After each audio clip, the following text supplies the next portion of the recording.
오늘 본문은 어제에 이어지는 말씀입니다. 제사장의 의복에 관한 말씀이죠. 하나님께서 모세에게 제사장의 의복 만드는 법을 자세히 말씀해 주십니다. 어제 에봇에 이어 오늘은 아론이 여호와 앞에 들어갈 때 가슴에 붙여야 하는 판결 흉패를 만들라고 말씀하십니다. 판결 흉패는 에봇처럼 여러 색깔의 실로 정교하게 만들라고 말씀하십니다. 그리고 이 흉패는 이스라엘 12지파를 상징하는 12개의 보석이 3개씩 나뉘어져 4줄로 흉패에 연결해서 하나의 큰 판으로 만드는데 이것을 판결 흉패라고 말합니다. 오늘 본문에 보면 보석들의 이름이 많이 나옵니다. 사용된 보석들이 정확히 어떤 의미인지는 알 수 없지만 이 12보석은 이스라엘 12아들들의 이름을 하나씩 새기었습니다.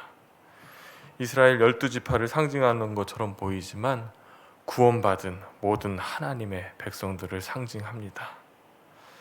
이 말씀을 보면 하나님의 백성들을 얼마나 귀중히 여기고 얼마나 사랑하시는지를 생각하게 되었습니다. 특별히 21절에 한 이름씩 도장을 새기는 기법으로 새긴다는 이 말씀.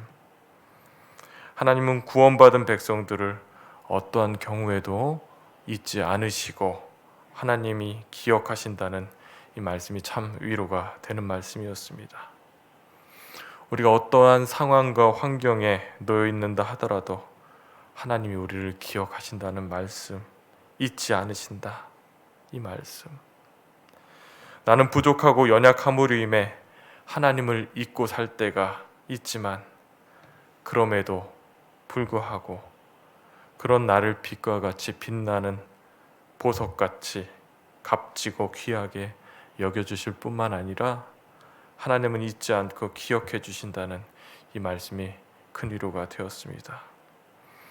특별히 오늘 본문 29절 30절 말씀을 보았습니다. 아론이 여호와 앞에 설 때마다 이 판결 흉패를 가슴에 붙이라 라고 말씀하십니다. 우림과 둠밈을 판결 흉패 안쪽에 넣어서 여호와 앞에 들어갈 때 이스라엘 지파의 이름과 함께 하나님 앞에 나오게 하셨습니다. 이 흉패 안에는 우림과 둠밈이 들어 있습니다. 이 우림과 둠밈이 어떻게 생겼다거나 그 사용법이 어떻게 사용했는지에 대해서는 전혀 알려진 바가 없습니다. 그러나 성경을 통해 어떤 기능을 했는가는 우리가 추측할 수 있습니다. 우림과 둠밈은 하나님의 뜻을 묻고 계시를 분별하는 도구입니다. 원어의 뜻을 보면 우림은 빛을 뜻하고 둠밈은 완전함을 뜻합니다. 그래서 우림과 둠밈으로 결정한다는 것은 이스라엘을 빛 가운데서 완전한 길로 인도하실 수 있는 유일한 분은 하나님이시라는 것을 말하고 있습니다. 그래서 이스라엘 백성들은 완전한 길로 인도하시는 하나님의 뜻을 구할 때 우림과 둠밈을 사용했습니다. 이 이스라엘 백성들의 의사를 결정에 있어 언제나 모든 결정의 주권자는 하나님이심을 오늘 말씀을 통해서 알 수 있습니다. 성경 속에 나타난 우림과 둠밈의 역할을 살펴보면 이스라엘 백성들이 고난이나 위기, 어려운 문제를 만났을 때 이 우림과 둠밈을 통해 겸손히 하나님의 뜻을 구했습니다. 특별히 오늘 말씀 30절에 보면 우림과 둠밈을 판결 흉패에 넣어 가슴에 붙이라 이 말씀을 묵상하게 되었습니다. 이 말씀은 대제사장의 가슴에는 항상 하나님의 뜻을 물어보는 판결의 도구를 항상 매달고 있음을 말씀을 통해서 볼 수 있었습니다. 그렇다면 왕같은 제사장이라 부름받은 우리들은 하나님의 뜻을 물어보는 판결의 도구를 가슴에 달고 있는가 이렇게 묻게 됩니다. 우림과 둠밈이 판결의 기준이었다면 지금 우리들의 판결의 기준은 무엇인가?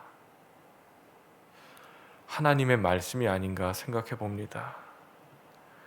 우리 가슴에 하나님의 말씀을 새기고 그 말씀에 따라 기준을 삼고 살아가는 것이 하나님의 판결 도구를 달고 사는 것이 아닌가 생각해 보게 되었습니다. 말씀, 하나님이 우리에게 주신 하나님의 판결의 원칙이고 선물인 줄 믿습니다. 우리의 삶의 작은 부분까지도 말씀을 기준 삼고 살아갈 때에 모든 결정의 주권자 되시는 주님께서 우리를 가장 선한 길로 인도해 주실 줄 믿습니다.